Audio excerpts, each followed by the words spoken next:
आसीचु आमर 17 वर्ष हेलानी आमे दीर्घ 17 वर्ष हेलानी आमे पूरा निरवच्छन भाव में अध्यापना देउछु पिला माननकु आमे मनीष करूछु किंतु पिला माननकु मनीष करूछु परीक्षा करूछु परीक्षा ड्यूटी करूछु खाता देखुछु इलेक्शन ड्यूटी करूछु समस्त प्रकार ड्यूटी कले मध्य आमको सरकार अनुदान वंचित करा जायछि। मुख्य दाबी कौन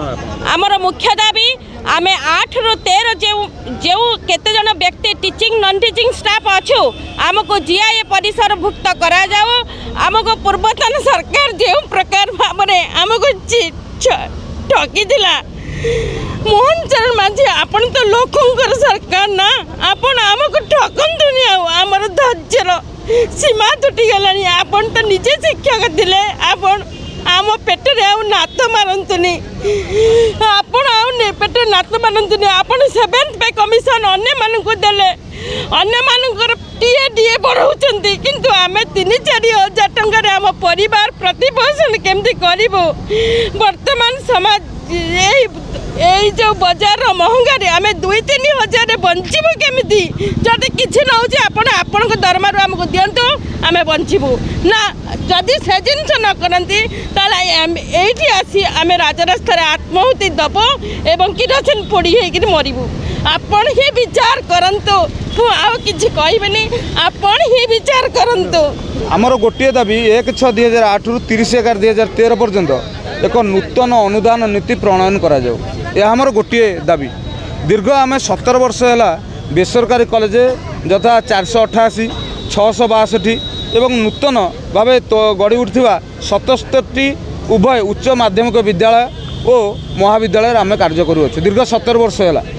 सरकार कौन से अनुदान बर्तमान सुधा आम पाऊना एवं सरकार निकट में आम दाबी उपस्थापन बारंबार कर आज की तो 24/6/2023 एक निर्देशनामा एक नूतन ग्रांटीनेट नोटिफिकेशन होता हायर एजुकेशन डिपार्टमेंट किंतु ताको 4 दिन पर अर्थात 28/6/2023 उक्त लेटर को से माने विड्रॉ करदेले एवं तापर जो बीजेडी सरकार थिला एक इंटरमिनिस्ट्रियल कमिटी गठन करथिला एवं इंटरमिनिस्ट्रियल कमिटी आम संघ को डाकी डिस्कसन करथिला एवं 62 कोटी टंकार एक बजेट या किंतु दुर्भाग्यवशतः उक्त बजेट को से माने आउ गणना को नेले नहीं बा कैबिनेट रे पास कले नहीं एवं तापर जो आसिले आमर जो बीजेपी सरकार विकसित ओडिशार जो नारा देकर आसिले से आमर जो स्ट्राइक चलता से स्ट्राइक को आसी वर्तमान मुख्यमंत्री जो अच्छा आमर मोहन चरण माझी महोदय एवं सूर्यवंशी सूरज महोदय जे थिले अछंती सी आसिक आमर दाबी इठी शुणी जाइथिले एवं कहले नूतन सरकार एक आसिले आम नूतन अनुदान नीति ग्रहण करूँ तेणु सौभाग्यवशतः मोहन चरण माझी महोदय आमर मुख्यमंत्री हेले एवं सूर्यवंशी सूरज जो उच्च शिक्षा मंत्री हेले किंतु दुख परितापर विषय सी तांको जो आमको कथा देइथिले से कथा पानीर गार हो रहीगला वर्तमान 200 दिन गड़ीगला परे मध्य सरकार कौन सी प्रकार आमर कथा भी वर्तमान शुणी ना कि कर्णपात करूना कह गले अत्युक्ति हे नहीं तेणु ये परिप्रेक्षी में जो बेसरकारी कॉलेज मानक जो दरमा आम 2000 3000 4000 टंका पाऊचु किभली आम जीवन यापन करुचु एवं आम किभली बंचबू यह हूँ एक प्रश्नवाची समस्ते जानवे जे सरकार